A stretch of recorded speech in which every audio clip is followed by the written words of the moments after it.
Baik, Assalamualaikum warahmatullahi wabarakatuh. Sebelumnya, terima kasih kepada Ibu Prima Endang Susilowati MSI selaku dosen pengampu mata kuliah Metabolisme Zat Gizi Mikro dan teman-teman semua yang telah hadir. Terima kasih juga atas kesempatannya untuk kelompok kami yang akan mempresentasikan hasil diskusi kami. Sebelumnya, perkenalkan saya Galuh Melda Pratiwi dengan nomor mahasiswa 033 sebagai moderator pada presentasi kali ini. Dan juga ada rekan-rekan saya. Saya Irma Nurranisa dengan NPM akhir 043. Saya Salsa Sumiati Ramdhani dengan NPM akhir 049. Saya Novita Dwi Apriliani dengan NPM akhir 052. Baik, tanpa berlama-lama lagi, saya lanjutkan pada materi yang pertama. Yang pertama mengenai definisi hipertensi. Hipertensi adalah kondisi kronis di mana tekanan darah dalam arteri meningkat, yang menyebabkan jantung bekerja lebih keras untuk memompa darah ke seluruh tubuh. Jika tekanan darah saat istirahat mencapai 140 per 90 mmHg atau lebih dengan 2 kali pemeriksaan selang 5 menit, seseorang dikatakan hipertensi. Nilai normal sistolik adalah 100 sampai 140 mmHg dan diastolik 60 sampai 90 mmHg. Tekanan di atas 120 per 80 mmHg sudah termasuk prehipertensi. Hipertensi dapat dipicu oleh beberapa faktor. Pada kejadian hipertensi, faktor resiko dibagi menjadi 2 kelompok, yaitu faktor risiko yang tidak dapat diubah dan faktor risiko yang dapat diubah. Faktor risiko kejadian hipertensi yang tidak dapat diubah terdiri dari usia, jenis kelamin, dan keturunan atau genetik. Sementara itu, faktor risiko kejadian hipertensi yang dapat diubah terdiri dari obesitas, kebiasaan merokok, konsumsi alkohol dan kafein berlebih, konsumsi garam berlebih, stres, serta keseimbangan hormonal. Next.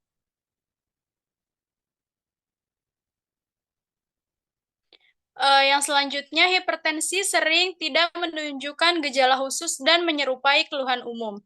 Gejala yang mungkin muncul antara lain jantung berdebar, penglihatan kabur, sakit kepala, mual, telinga berdenging, gelisah, nyeri dada, mudah lelah, wajah kemerahan, dan mimisan.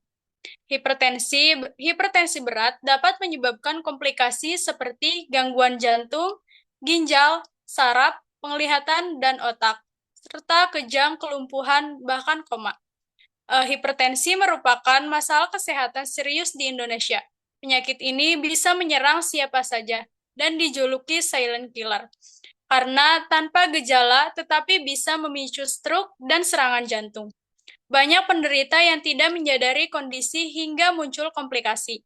Gaya hidup tidak sehat dan kurangnya kesadaran memperburuk kondisi ini.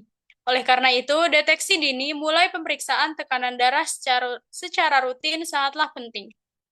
Next.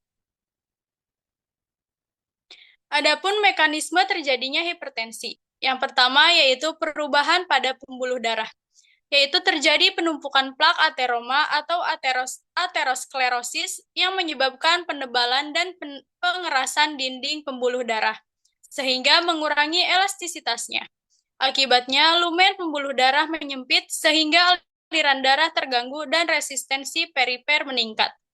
Selain aterosklerosis, proses penuaan juga menyebabkan berkurangnya elastisitas pembuluh darah, membuat pembuluh menjadi kaku dan tidak dapat mengembang saat jantung memompa darah.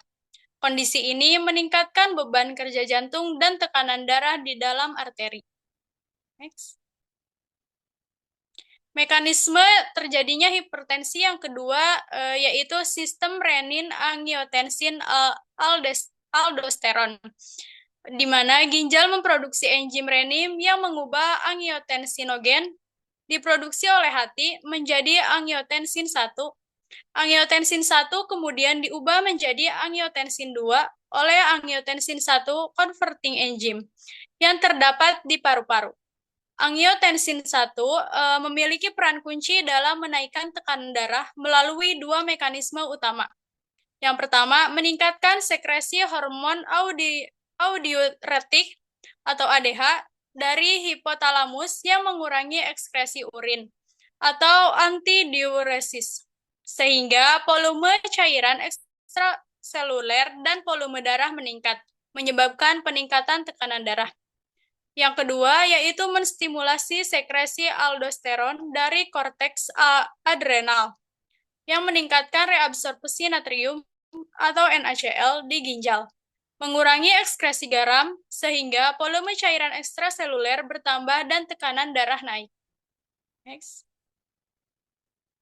Mekanisme yang selanjutnya yaitu perubahan fungsi ginjal. Ginjal berperan penting dalam mengatur tekanan darah melalui pengaturan volume cairan dan keseimbangan natrium. Peningkatan tekanan darah dapat terjadi jika ginjal mengeluarkan renin secara berlebihan, memicu pembentukan angiotensin II dan pelepasan aldosteron.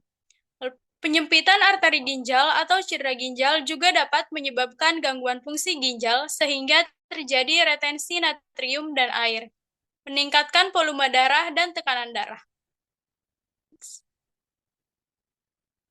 Yang selanjutnya penata laksanaan hipertensi. Penata laksanaan hipertensi dapat terjadi menjadi dua, yakni melalui tindakan medis seperti obat-obatan atau pengaturan pola makan dengan diet yang tepat. Penerapan diet atau berupa terapi gizi diperlukan terutama dalam hal mencapai status gizi menjadi normal, serta dalam mencegah dan mengobati penyakit.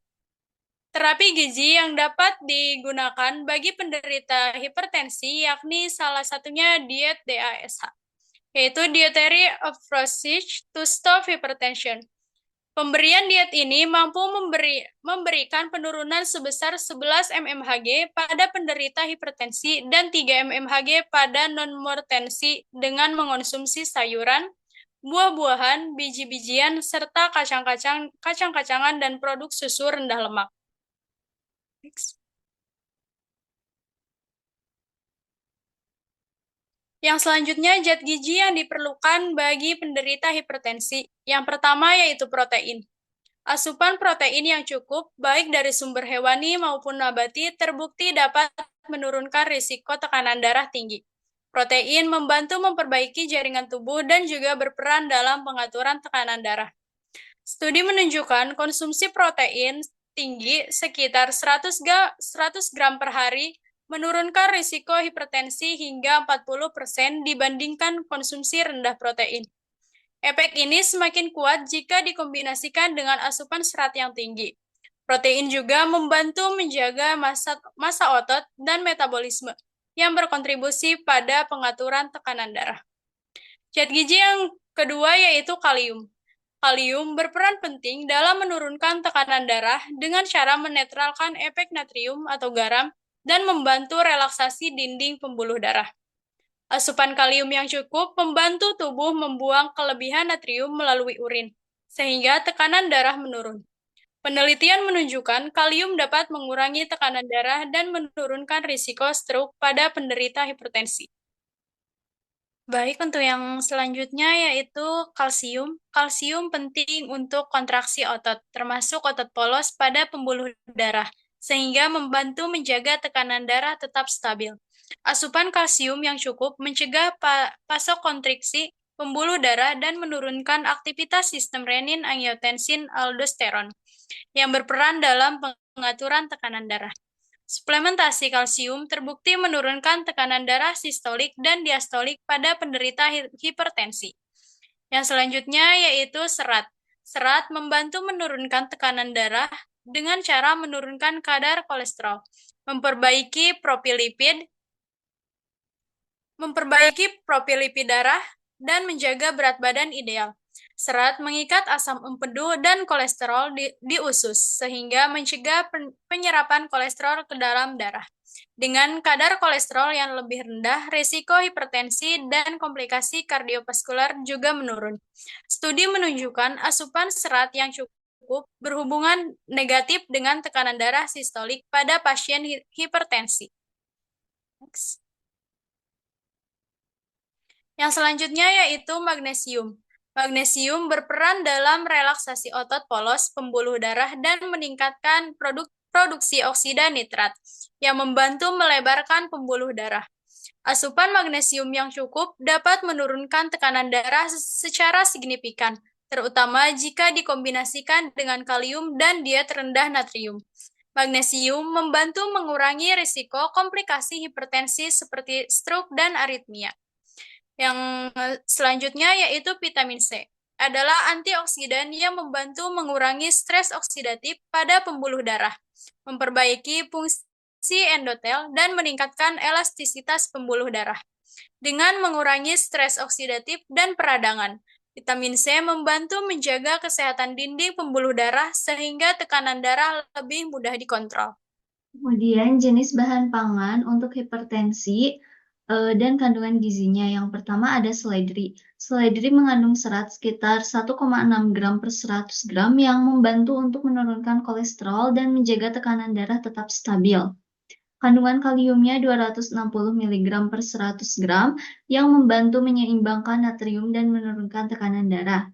Magnesiumnya 11 mg per 100 gram untuk mendukung relaksasi otot pembuluh darah dan menurunkan tekanan darah.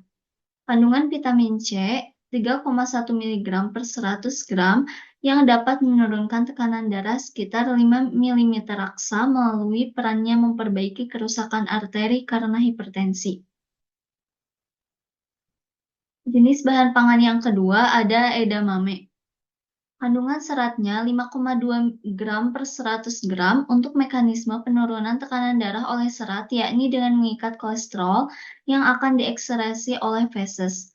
Kandungan kaliumnya 436 mg per 100 gram untuk mengurangi kandungan natrium dalam urin dan air melalui proses diuretik untuk membantu menurunkan tekanan darah. Kandungan magnesiumnya 64 mg per 100 gram yang dapat menjaga tekanan darah tetap normal. Kandungan isoflavon 18-25 mg per 100 gram dapat menurunkan tekanan darah, yakni bersama dengan isoleusin menurunkan kadar kolesterol total, LDL, dan trigliserida, sehingga dapat menurunkan renin, angiotensin, dan dapat menurunkan tekanan darah. Yang ketiga ada brokoli. Kandungan kaliumnya 316 mg per 100 gram yang fungsinya sudah disebutkan sebelumnya. Kemudian ada kandungan sulforapen dan vitamin C sekitar 89,2 mg per 100 gram untuk mengurangi stres oksidatif dan peradangan yang menjadi faktor risiko hipertensi. Kemudian kandungan natriumnya rendah yaitu 33 mg per 100 gram, di mana kandungan natrium yang rendah pada brokoli ini baik untuk penderita hipertensi yang perlu membatasi asupan garam. Kemudian bahan pangan yang keempat adalah labus jam. Kandungan seratnya 1,7 gram per 100 gram. Kemudian kandungan kaliumnya 125 sampai 170 mg per 100 gram dan kandungan natriumnya 2 mg per 100 gram. Selanjutnya,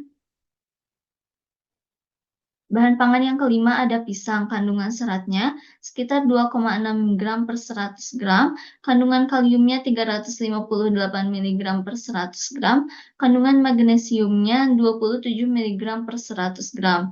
Kemudian untuk bahan pangan yang keenam ada tomat.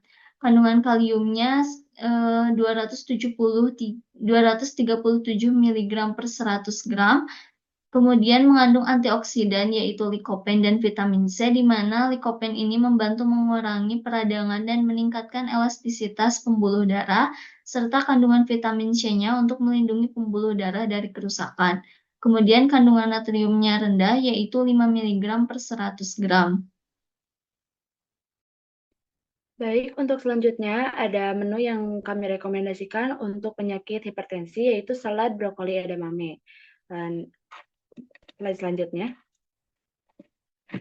Salad brokoli edamame merupakan pilihan yang sangat bermanfaat bagi penderita hipertensi karena brokoli sendiri kaya akan kalium sebagai mineral yang efektif membantu menurunkan tekanan darah dengan mengimbangi efek natrium dalam tubuh. Edamame juga memiliki kandungan gizi yang tinggi untuk membantu mengurangi resiko hipertensi. Dengan mengonsumsi salad brokoli edamame secara rutin, dapat menjadi bagian dari pola makan yang sehat yang dapat mendukung pengendalian tekanan darah tinggi. Slide selanjutnya. Untuk pengertian brokoli sendiri, brokoli atau Brassica oleracea merupakan sayuran yang termasuk dalam famili Brassicaceae, di mana mengandung vitamin yang cukup tinggi seperti A, C, E, K, vitamin B1, dan vitamin B6. Brokoli umumnya dikonsumsi menjadi aneka sayur yang dapat dalam bentuk mentah ataupun segar. Brokoli memiliki kandungan gizi kalium yang tinggi, yang dapat mempengaruhi penurunan tekanan darah. Dengan mengonsumsi kalium yang banyak, dapat meningkatkan konsentrasi dalam cairan intraseluler, sehingga cairan dari bagian ekstraseluler dapat tertarik dan tekanan darah dapat menurun. Slide selanjutnya. Ini untuk kandungan gizi dalam 100 gram brokoli, di mana terdapat energi sebanyak 34 kilokalori. Slide selanjutnya. Untuk selanjutnya itu ada pengertian dari edamame. Tanaman kedelai varietas edamame atau Glycine Maxwell Merrill memiliki nama yang berasal dari bahasa Jepang, yaitu eda atau cabang, dan mame atau kacang. Edamame adalah kacang yang tumbuh di bawah cabang yang memiliki ukuran yang besar, rasanya manis, dan teksturnya lebih lembut dibandingkan kacang kedelai biasa.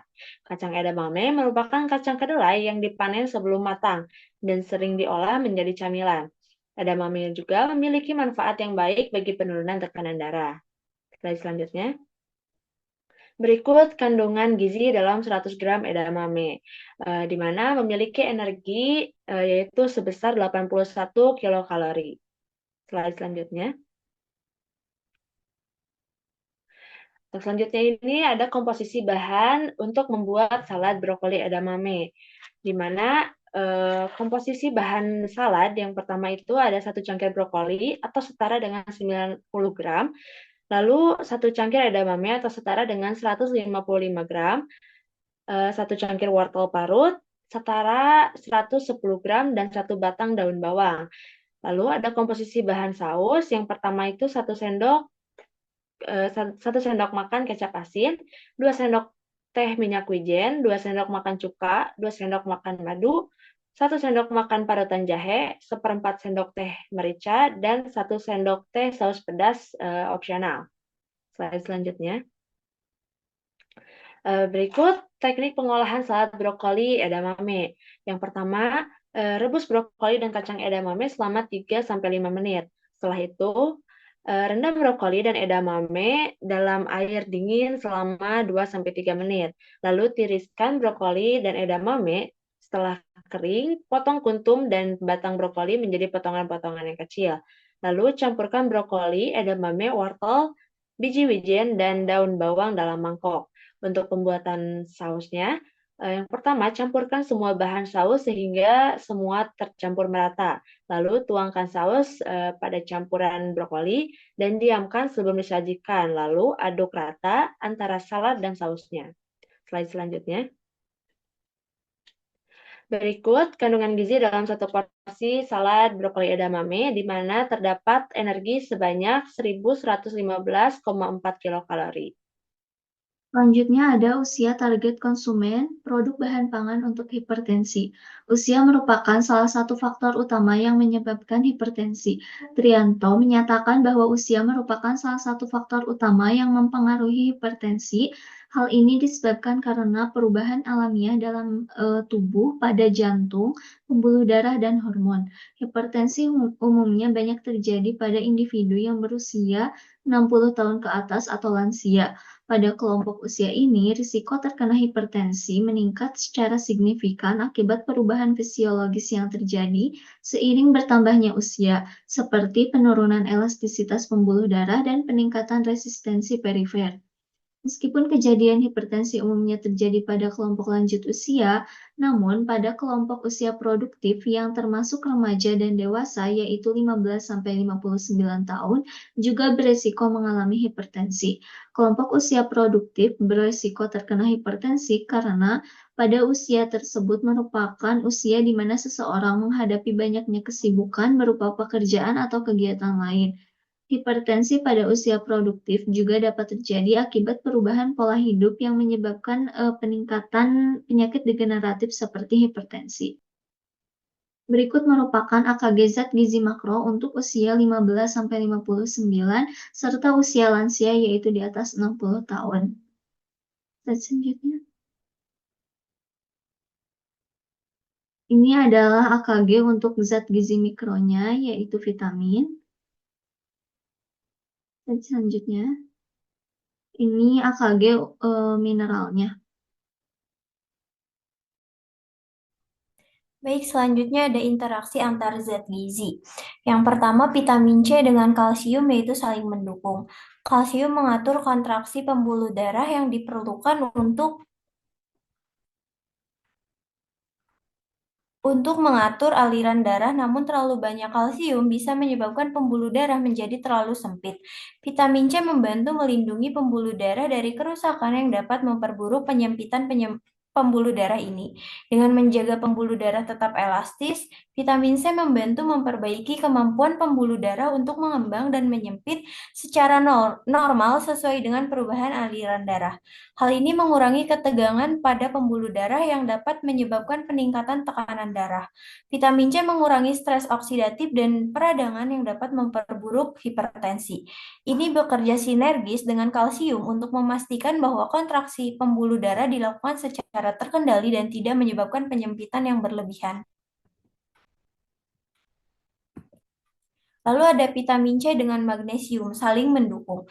Vitamin C dan magnesium bekerja sama dalam mengurangi stres oksidatif dan membantu relaksasi pembuluh darah yang penting untuk mengatur tekanan darah. Vitamin C dalam brokoli, wortel, dan daun bawang berperan sebagai antioksidan yang melindungi pembuluh darah dari kerusakan akibat radikal bebas. Radikal bebas dapat merusak endotel atau lapisan pembuluh darah dan menyebabkan penyempitan pembuluh darah yang dapat meningkatkan tekanan darah.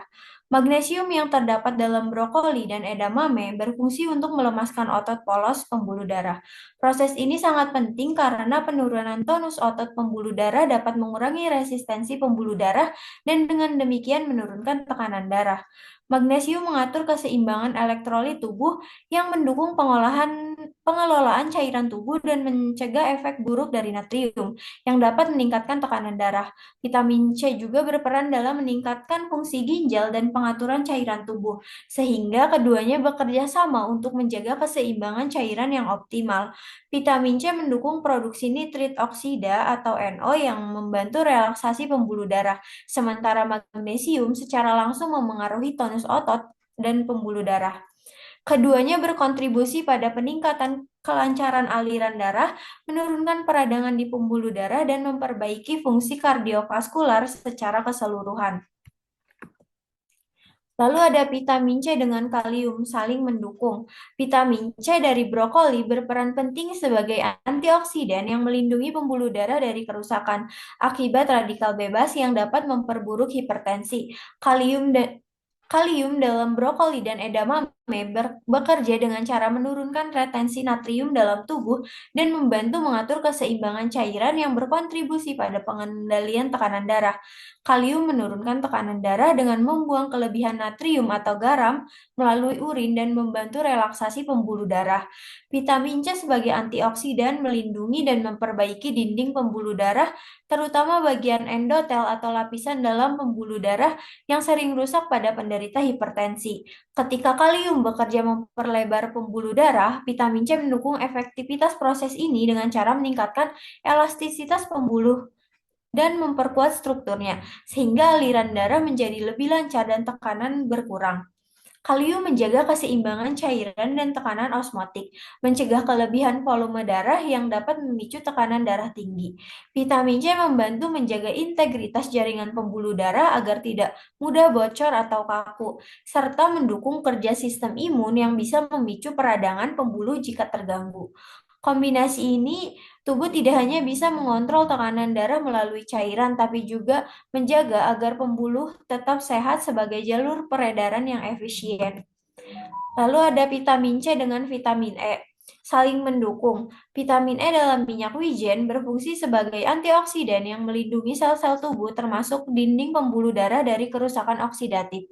Vitamin C dari brokoli dan jahe juga bertindak sebagai antioksidan yang melindungi fungsi endotel pembuluh darah dan meningkatkan vasodilatasi.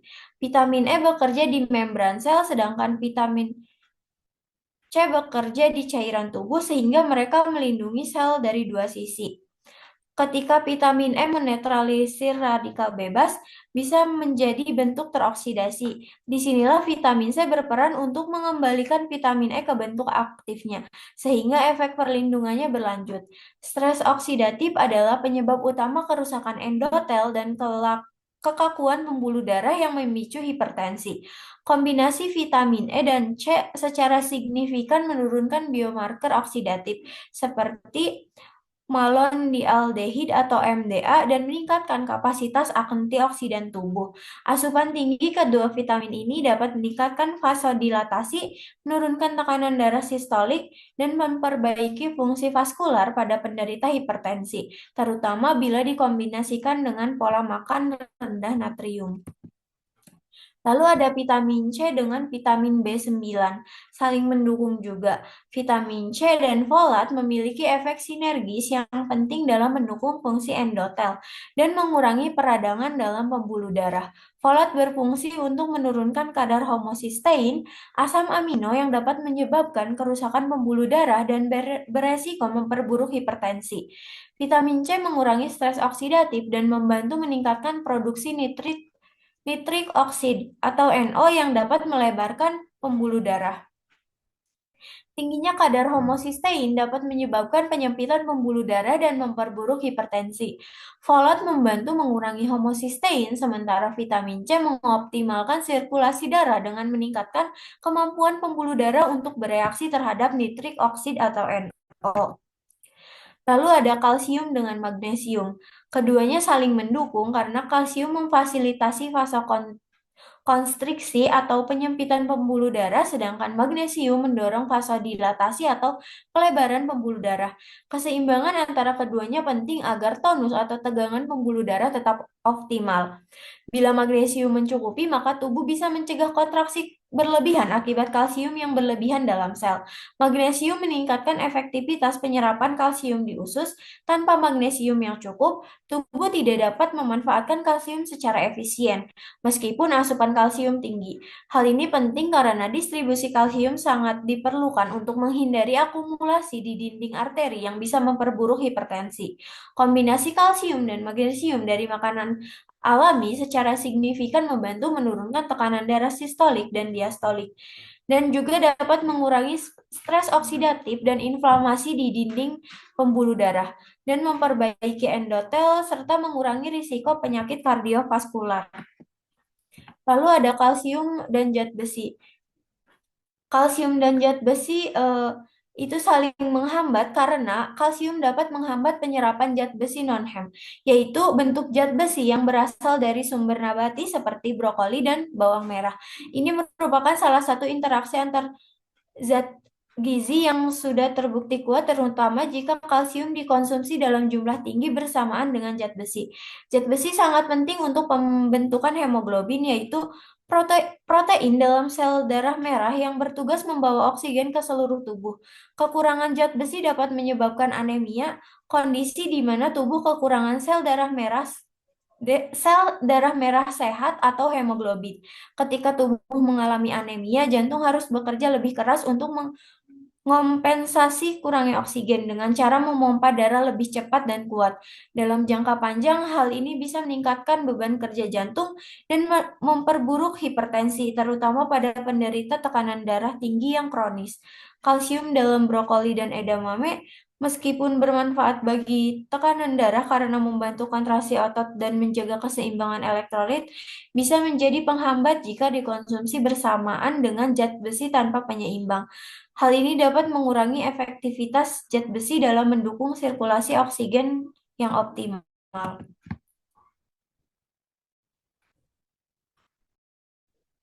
Baik, untuk yang selanjutnya itu ada kesimpulan. Hipertensi adalah kondisi kronis di mana tekanan darah meningkat di atas batas normal dan merupakan salah satu faktor risiko utama penyakit jantung, stroke, dan juga gagal ginjal.